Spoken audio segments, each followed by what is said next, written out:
یوں سمجھیے کہ سید الوظائف ہے اور سید الاعمال، سب سے اعمال اور عبادات کا جو سب سے بڑا سردار ہے وہ اللہ رب العالمین سے استغفار طلب کرنا ہے، اس سے توبہ طلب کرنا ہے۔ ہمارے نبی مکرم صلی اللہ علیہ وسلم دیکھیں، یہ جملہ انبیاء کو آپ دیکھیں، حضرت آدم سمیت جن کا ذکر ہوا، یہ معصوم ہے۔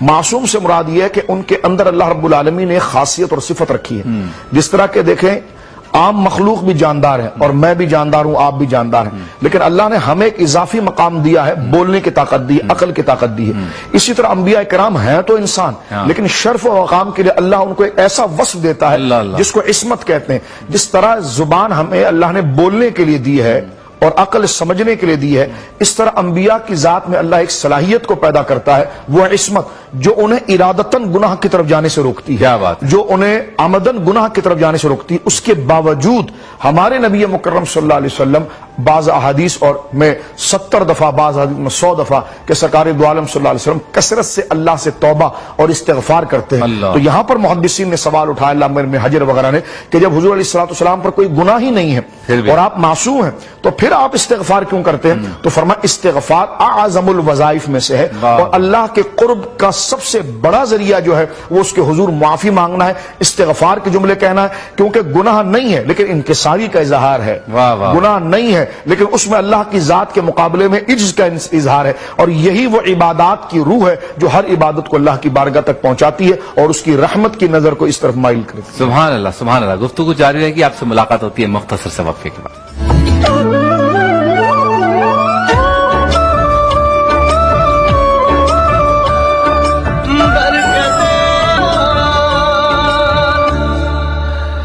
خوش آمدید، ایک بار پھر آپ کی خدمت میں حاضر ہیں۔ بزم علم و عقیدت میں ہم موجود ہیں اور توبہ کیا ہے اس موضوع پہ گفتگو ہو رہی ہے۔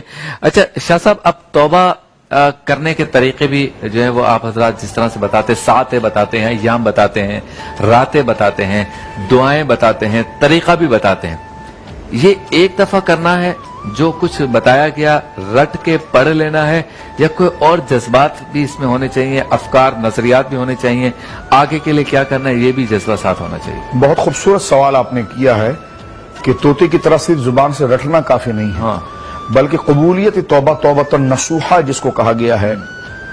ظاہر سی بات ہے کہ انسان کو جب علم ہی نہیں، دین سے دوری ہے کہ اس نے قبر میں کیا کرنا ہے اور قبر میں اس کے ساتھ کیا کیا ہوگا، اس کے اپنے وہی قریب اور عزیز جن کے لیے اس نے چوریاں کی تھی، معاملات کیے تھے، گناہ کے کام کے سارے محلات اور مکان اس کے اوپر رہ گئے، اب قبر میں اس نے یہ سارے حالات کو خود اکیلا بھگتنا ہے، ٹھیک ہے نا؟ فَمَن يَعْمَلْ مِثْقَالَ ذَرَّةٍ خَيْرًا يَرَهُ وَمَن يَعْمَلْ مِثْقَالَ ذَرَّةٍ شَرًّا يَرَهُ، یعنی بڑے نیکیاں تو چھوڑیے، ادنا سے بھی نیکی اگر رائی کے دانے کے برابر بھی ہوگی اس کا بھی اللہ رب العالمین اجر عطا فرمائے۔ بڑے گناہ تو چھوڑیے، اگر ادنا سے بھی گناہ اگر رائی کے دانے کے برابر بھی ہوگا، علیہ باللہ، اللہ ہمیں معاف فرمائے، وہ بھی بندہ اس کے سامنے بھگتے گا اور اس کا اجر اس کو لینا پڑے گا۔ جس طرح حدیث پاک جامع ترمذی شریف کے اندر موجود ہے کہ 5 سوالات ایسے ہیں جس کے بغیر خاص اور عام کوئی بھی قدم آگے نہیں اٹھا سکتا، چاہے وہ ممبر پر بیٹھا ہے، چاہے وہ صف میں بیٹھا ہے، چاہے اس کی داڑھی ہے، چاہے اس کی داڑھی نہیں ہے، یہ 5 سوالات کے جوابات دیے بغیر وہ قدم آگے نہیں بڑھائے گا۔ پہلی چیز یہ ہے کہ تجھے جوانی دی تھی، کہاں خرچ کی؟ اللہ، یہ پہلے بتاؤ کہاں لگایا، کس کے شوق میں لگایا، اس کا حساب مانگا جائے گا۔ علم کتنا حاصل کیا تھا اور اس پر عمل کتنا کیا، پیسہ کہاں سے لائے تھے آپ اور خرچ کس پر کیا تھا، یہ وہ ڈیٹیل ہے۔ چاہے ہمارا رتبہ مقام جیسے بھی ہو، لیکن اللہ رب العالمین جل وعلا کا نظام عدل یہ ہے کہ اس پر اس سے باس پرس ہوگی، تو لہٰذا بندے کو چاہیے کہ اس چیز کو وہ غور سے دیکھے، اور جو لوگوں کے حقوق ہیں، غلطیاں انسان سے ہو جاتی ہے۔ یہاں پر ایک بات بڑی خوبصورت صوفیاء نے ذکر کی ہے، حجت الاسلام امام غزالی علیہ رحمت نے، کہ دیکھیں خطا ہو جانا یہ انسان کی سرشت ہے، انسان کی طبیعت ہے، یہ بالکل ساہوکار بن کر نہیں رہ سکتا، اس سے غلطی ہوگی، اس کا نفس اس کو ابھارے گا غلط طرف، یہ شیطان کے وسوسے کو اڈاپٹ کر لے گا، یہ وہ چیز اس پر غالب آ جائے گی، یہ جتنا اپنے آپ کو سنبھالے گا لیکن کیسا بھی ہو یہ غلطی کرے گا۔ تو انسان سے غلطی ہو جانا یہ انسان کی سرشت ہے، لیکن اس پر ڈٹ جانا اور رجوع نہ کرنا یہ شیطان کی خصلت ہے. تو انسان جب تک انسان رہتا ہے اللہ رب العالمین اسے معاف فرماتا ہے، کیونکہ انسان کی طبیعت ہے کہ غلطی ہوئی تو بعد میں وہ ایکسکیوز کرتا ہے کہ مجھ سے غلطی ہوگی، مجھے معاف کریں. غلطی ہو تو اس کا ضمیر جو اس کو بتا دیتا ہے کہ غلطی ہوئی، اور دینی معلومات اس کو بتا دیتی ہے، اس کا ماحول اس کو بتا دیتا ہے کہ اس سے غلطی ہوئی اللہ رب العالمین کے بارے میں، دین سے متعلق، وہ فوراً توبہ رجوع کر کے اللہ رب العالمین کی بارگاہ کی طرف آتا ہے. لیکن ابلیس کے اندر کیا ہے کہ اس کو غلطی ہوئی ہے لیکن وہ اس پر ڈٹا ہوا اور اب بھی اپنے آپ کو پارسا سمجھتا ہے. تو یہ خود نمائی جو ہے اور ندامت نہ ہونا اور خود احتساب نہ ہونا، یہ وہ چیز گویا کہ انسان کو برباد کرتی ہے. تو انسان اگر انسان رہے اور ایسے دوستوں کے ساتھ رہے کہ جن کے دل سخت نہیں، اللہ کی یاد میں نرم ہے، غلطی ہو جائے جیسے قرآن نے ذکر کیا وَإِمَّا يُنْسِيَنَّكَ الشَّيْطَانُ فَلَا تَقْعُدْ بَعْدَ الذِّكْرِ مَعَ الْقَوْمِ الظَّالِمِينَ، کہ جب تجھے ایسا ماحول اور شیطان تجھے بھلا دے اور تجھے اللہ یاد آ جائے تو پھر فَلَا تَقْعُدْ مَعَ الَّذِينَ، پھر ان لوگوں کے ساتھ مت بیٹھنا. وَإِمَّا يُنْسِيَنَّكَ الشَّيْطَانُ فَلَا تَقْعُدْ بَعْدَ الذِّكْرِ مَعَ الْقَوْمِ الظَّالِمِينَ، تو اللہ کے یاد آنے کے بعد پھر ان ظالموں کے ساتھ تو صحبت میں نہ بیٹھنا. جس طرح قرآن نے ایک جگہ اور ذکر کیا ہے وَلَا تَكُونُوا كَالَّذِينَ نَسُوا اللَّهَ فَأَنسَاهُمْ أَنفُسَهُمْ أُولَٰئِكَ هُمُ الْفَاسِقُونَ، ان لوگوں کی طرح نہ ہونا کہ جنہوں نے اللہ کو بھلا دیا، کیونکہ جو اللہ کو بھلا دیتا ہے وہ خود کو بھلا دیتا ہے اور وہ فاسق ہے. لہٰذا آپ دیکھیے علماء نے اس پر جو نباز وقت ہے انہوں نے اس بات کو دیکھا کہ فرعون کو اگر آپ دیکھیں، نمرود کو آپ دیکھیں، کتنی بڑی سلطنت وہ چلاتے تھے، چونٹی سے لے کر ہاتھی تک کا نظام ان کے پاس تھا. عقل اتنی تھی کہ جناب بندہ ایک گھر چلانے میں اتنا عقل مند ہونا چاہیے تو پوری نظام سلطنت چلانے کے اندر اس کو کتنی عقل ہونی چاہیے. لیکن حضرت موسیٰ کی سادہ سی بات اس کو سمجھ میں نہیں آ رہی تھی. حضرت موسیٰ سامنے کھڑے ہو گئے سادہ سی بات اس سے کر رہے تھے، وہ اس کو سمجھ میں نہیں آ رہی تھی. حضرت ابراہیم سادہ سی ایک بات اس کے سامنے کر رہے تھے لیکن نمرود کو سمجھ میں نہیں آ رہی تھی. یہاں پر یہ پتا چلتا ہے کہ بندے کے اندر جب ایگو اور کبر آتا ہے تو پھر وہ اہم چیزوں کو چھوڑتا ہے. جب کبر اس کے اندر آئے گا، کیونکہ یہی حضرت مولا مرتضیٰ رضی اللہ تعالیٰ کے قول مبارک ہے کہ متکبر وہ شخص ہے کہ جو اندر سے گھٹتا بھی ہے لیکن کسی کو اس پر رحم نہیں آتا، کیونکہ وہ اپنے علاوہ سب کو ذلیل اور حقیر سمجھتا ہے. تو لہٰذا انسان کے اندر کبر کب آتا ہے اور وہ اس قسم کا فرعون کب بن جاتا ہے جب وہ خدا کو بھولتا ہے. بیوی کس کو یاد رہے گی، بچے کس کو یاد رہیں گے، ماں باپ کس کو یاد رہیں گے، دوست کس کو یاد رہیں گے، نماز کس کو یاد رہے گی، سچ بولنا کس کو یاد رہے گا، جس کو اللہ یاد رہے گا. تو جس نے اللہ کو بھلایا فرمایا کہ وَلَا تَكُونُوا كَالَّذِينَ نَسُوا اللَّهَ، اور یہ بالکل ایگزامپل ہے. آپ نیکی کی طرف جب آئیں گے جب آپ کو رب یاد رہے گا، آپ بیوی بچوں کے حقوق جب ادا کریں گے جب آپ کو رب یاد رہے گا، آپ پڑوس کا لحاظ جب کریں گے جب اللہ رب العالمین آپ کو یاد. آپ گاڑی سڑک پر جب چلائیں گے پیچھے والا اس ٹریک پر آنا چاہتا ہے اور آپ دیکھ رہے ہیں کہ یہ مجبور ہے، آپ اس کو راستہ جب دیں گے جب آپ کو اللہ یاد رہے گا. لیکن جس وقت آپ اللہ کو بھولے خدا نخواستہ تو پھر آپ خود سر ہو جائیں گے. اور یہی قرآن میں سورہ علق کے اندر اللہ نے فرمایا کہ جب انسان اللہ کو بھولتا ہے تو وہ کبر کی طرف آتا ہے. تو لہٰذا یہ وہ بنیادی چیز تھی جس کے بارے میں قرآن نے کہا کہ وَلَا تَكُونُوا كَالَّذِينَ. یہ سننے سنانے کی تقریر کی بات نہیں، ہمیں اپنی پریکٹیکل زندگی میں لانا چاہیے. غلطی ہم سے ہوتی ہے لیکن جب اللہ یاد آ جائے تو پھر گڑ گڑا کر رجوع کرنا چاہیے. تو اللہ رب العالمین کے حبیب فرماتے ہیں، بلکہ سیدنا صدیق اکبر حضرت انس سے یہ روایت موجود ہے 2 سندوں کے ساتھ کہ کل ابن آدم خطاؤن، کہ انسان کی خسرت میں ہے کہ وہ خطا کر دے. وہ خیر الخطائین التوابون، لیکن فرمایا اچھا خطا کار وہ ہے جو رجوع کر لیتا، توبہ کر لیتا. یعنی آپ دیکھیں غلطی کر رہا ہے لیکن اس کو اچھا خطا کار کہا گیا کہ وہ رجوع کر لیتا ہے. اب رجوع کرنے کے انداز پر اب ہم آپ کے سوال کے اختتام کی طرف آتے ہیں اس مفہوم کے ساتھ کہ مجھے اور آپ کو اس بات کی طرف غور کرنا چاہیے. آپ دیکھیں میرا بچہ جسے میں نے صرف پالا ہے، رزق اللہ نے دیا ہے، پیدا اسے اللہ نے کیا ہے، ماحول سارے اللہ رب العالمین نے دی، ایک دن وہ میرا کہنا نہیں مانتا تو میں آپ کو بھی کہتا ہوں، جناب کو بھی کہتا ہوں، جناب کو بھی کہتا ہوں کہ دیکھو یار کتنا نافرمان ہے، یہ میری بات نہیں مانتا. اللہ اکبر.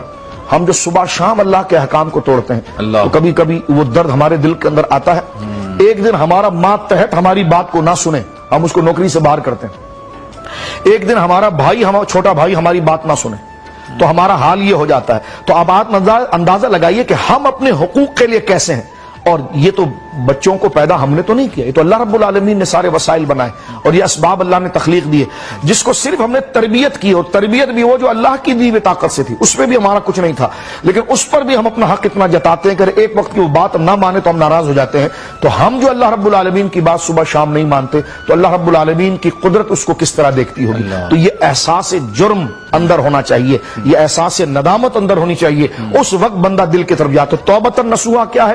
توبۃ النصوحہ یہ ہے کہ بندہ جب توبہ کرنے آ رہا ہے تو دل میں سب سے پہلے شرمندگی لائے، یعنی اندر سے اس تحریک کو وہ چلائے، اندر سے اس جذبے کو وہ چلائے، دل میں اس چیز کو لائے کہ واقعی میں مجھ سے غلطی ہوئی ہے، اور اندر سے ندامت کا، شرمندگی کا، اور خود کو حقیر یقین کرے کہ یہ بہت بڑی مجھ سے گویا کہ غلطی ہو گئی ہے اور میرے اس کریم رب کے سامنے ہوئی جس نے یہ مجھے دیا ہے۔ ایک ندامت اندر سے ہو۔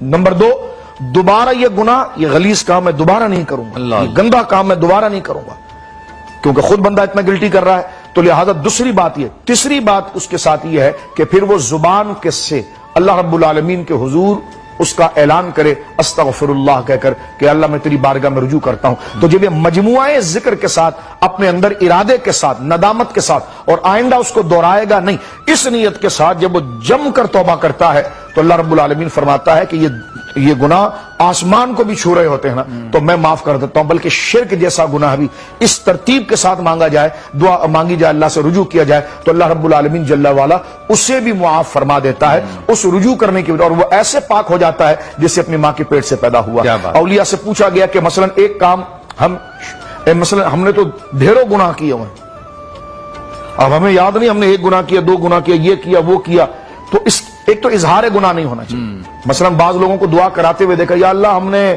سٹا کھا لیا، وہ کر لیا، یہ اظہار گناہ کی آپ کو ضرورت نہیں ہے، ٹھیک ہے نا۔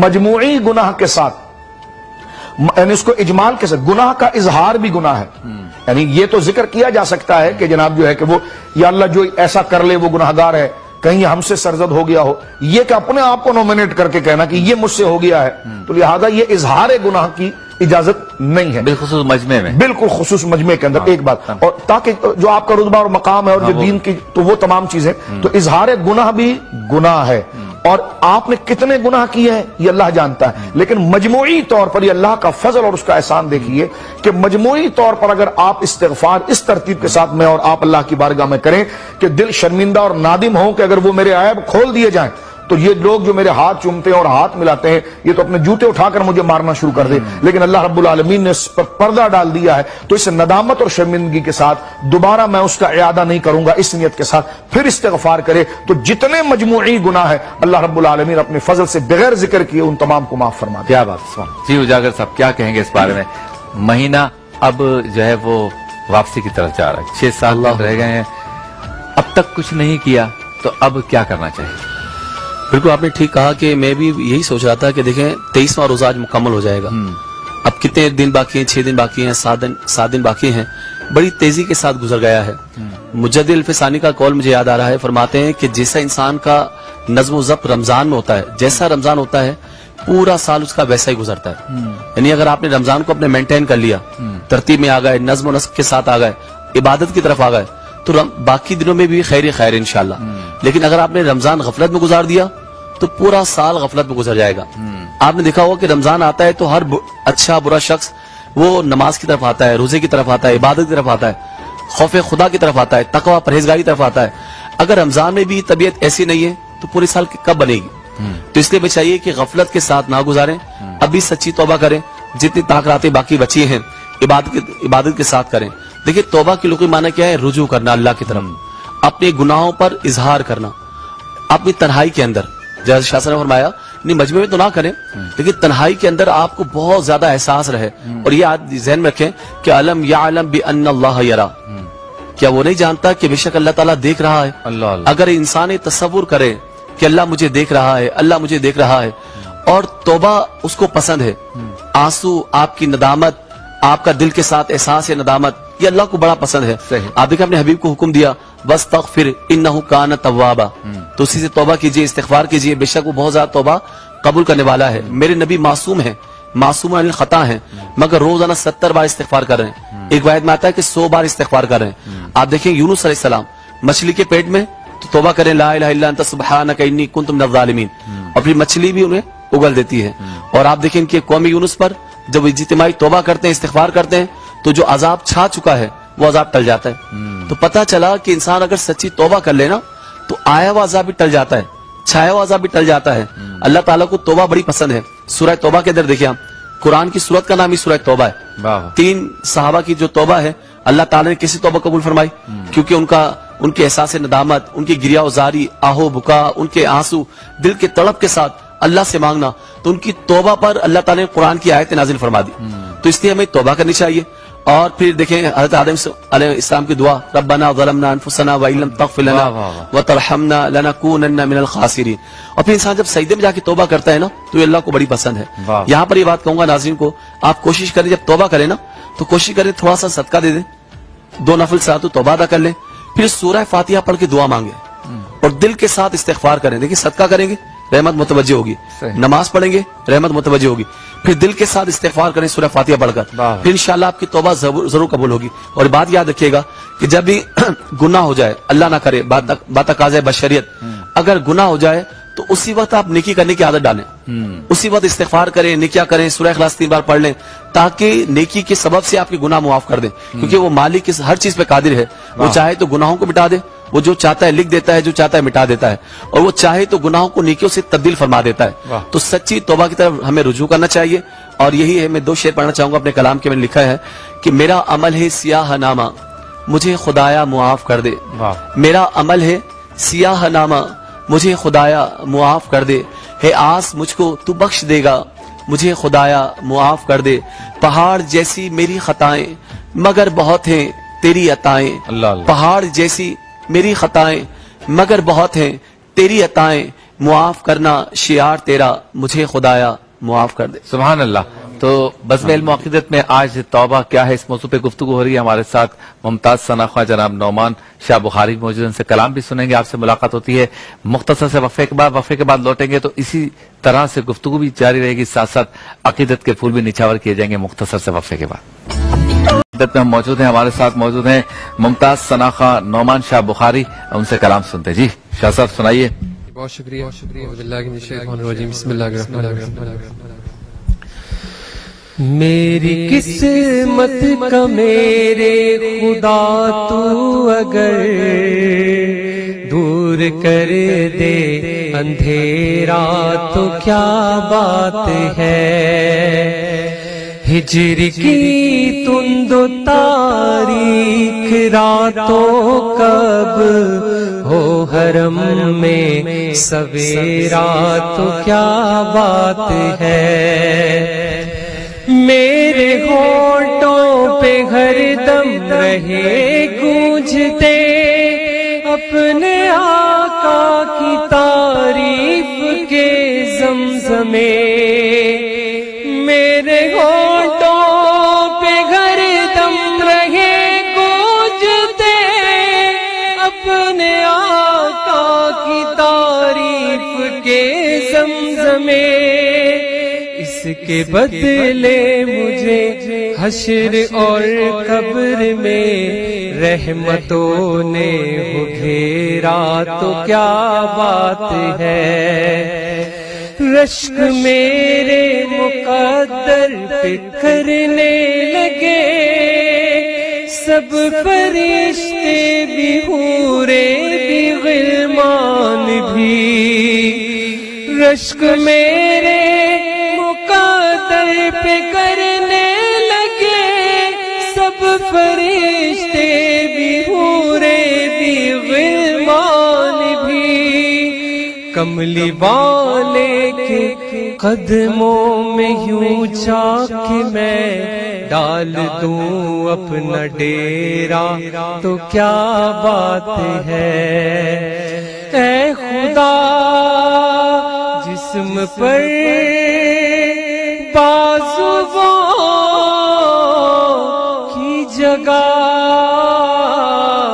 ہے، خدا جسم پر بازووں کی جگہ اپنی قدرت سے تو پر لگا دے مجھے. دن کو اڑتا پھروں گرد کعبے کے میں شب مدینے بسیرا تو کیا بات ہے. میری قسمت کا میرے خدا تو اگر دور کر دے اندھیرا تو کیا بات ہے. سبز گنبد کو مشتاق نظروں سے میں ٹک ٹکی باندھ کر اے سکتا رہوں، سبز گنبد کو مشتاق نظروں سے میں ٹک ٹکی باندھ کر ایسے تھکتا رہوں، لب پہ صلی اللہ کا میرے ورد ہو، دم نکل جائے میرا تو کیا بات ہے، لب پہ صلی اللہ کا میرے ورد ہو، دم نکل جائے میرا تو کیا بات ہے، میری قسمت کا میرے خدا تو اگر دور کر دے اندھیرا تو کیا بات ہے، ہجر کی تند و تاریک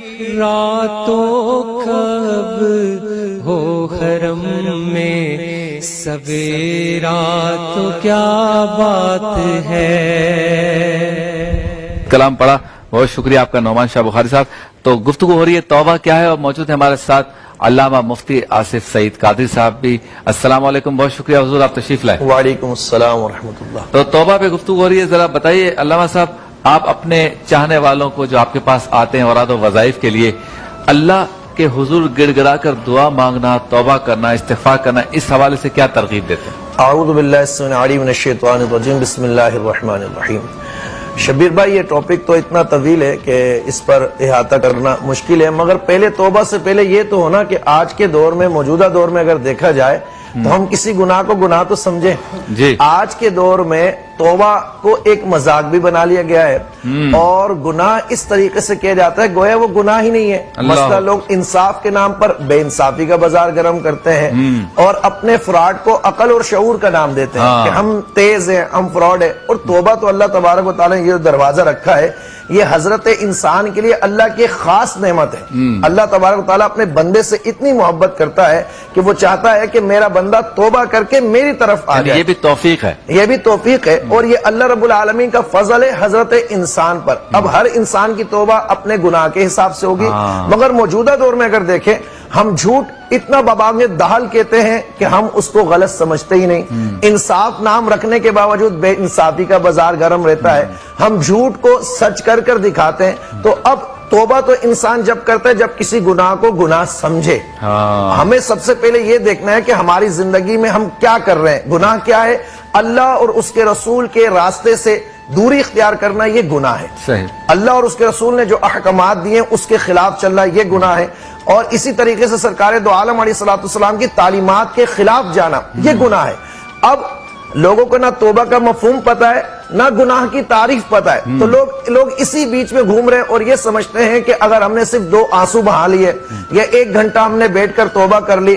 اب اگر آپ صوفیہ کرام کی یا بزرگوں کی زندگی کو پڑھتے ہیں، ان سے اگر کوئی گناہ سرزد ہو گیا تو انہوں نے جب توبہ کی تو اللہ تعالیٰ نے ان کو وہ استقامت عطا فرمائی کہ وہ ولایت کے پھر اعلیٰ مقام پر پہنچے، وقت کے غوث قطب ابدال بنے، کیونکہ وہ گناہ کی حساسیت کو سمجھتے تھے کہ ہمارا رب عز و جل ہم سے ناراض ہو جائے گا، اور وہ ذات ناراض ہو جائے جو 70 ماؤں سے زیادہ محبت کرتی ہے، تو یہ میری کتنی بڑی جو ہے نا غلطی ہوگی۔ آج کے دور میں یہ ہے کہ لوگ پہلے تو گناہ کو سمجھیں کہ اعتراف کریں، اعتراف کہ ہاں میں نے گناہ کیا، اعتراف کریں کہ میں نے گناہ کیا ہے، اور گناہ کو ایکسپٹ کرنے کے بعد پھر توبہ کر کے اس کی اپنی اصلاح بھی کرے اور دوبارہ نہ کرنے کا پکا ارادہ کرے۔ اس کے ساتھ ساتھ توبہ کو صرف پڑھ لینے سے توبہ کی توفیق نہیں ملتی، توبہ کی توفیق صحبت صالح سے ملتی ہے۔ اچھی صحبت کو اختیار کرنے سے انسان توبہ پر استقامت بھی حاصل کرتا ہے، توبہ کی توفیق بھی ملتی ہے، کیونکہ صالحین کی صحبت، شیخ سعدی فرماتے ہیں صالحین کی صحبت تجھے نیک بنا دیتی ہے۔ صرف کتابیں پڑھ لینے سے یا مفہوم توبہ پڑھ لینے سے یا ٹی وی چینلز پر بیٹھ کر ایک بار توبہ کر لینے سے توبہ قابل قبول نہیں ہوگی جب تک استقامت نہیں ملے گی، جب تک صحبت نہ ملے.